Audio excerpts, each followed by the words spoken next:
New ইয়র্কের time square বললেই যেই ছবি সবার আগে চোখের সামনে ভেসে ওঠে তা হলো ঝাঁ চকচকে সমস্ত চোখ ধাঁধানো আলো, বড় বড় আকাশ ছোঁয়া বিল্ডিং আর লক্ষ লক্ষ মানুষের ভিড়। এক কথায় পৃথিবীর ব্যস্ততম জায়গা হলো এই টাইম স্কোয়ার।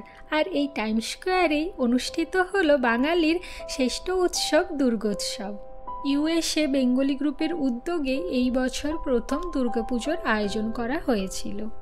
বিদেশে যেহেতু দুর্গাপুজোর জন্য আলাদা করে কোনো ছুটি থাকে না, তাই দুর্গাপুজোর কাছাকাছি যেই ছুটির দিনগুলো পাওয়া যায় সেই দিনেই দুর্গাপুজো করা হয়। তাই এই বছর 5-6 তারিখ শনি রবিবার এই দুদিন জুড়ে দুর্গাপুজোর আয়োজন করা হয়েছে। কোনো কোনো জায়গায় নেক্সট শনি রবিবার পুজোর আয়োজন করা হবে। দেশ হোক বা বিদেশ, বাঙালির কাছে দুর্গাপুজো মানে একটা আলাদাই অনুভূতি। তারপর এই বিদেশের মাটিতে যখন শুধু বাঙালিই নয়, সাথে আরও অন্যান্য মানুষজন জড়ো হয়েছে, দেখে খুবই ভালো লাগে। তোমরাও সবাই সাবধানে পুজো এনজয় করো। সবাইকে জানাই শুভ শারদীয়ার প্রীতি ও শুভেচ্ছা।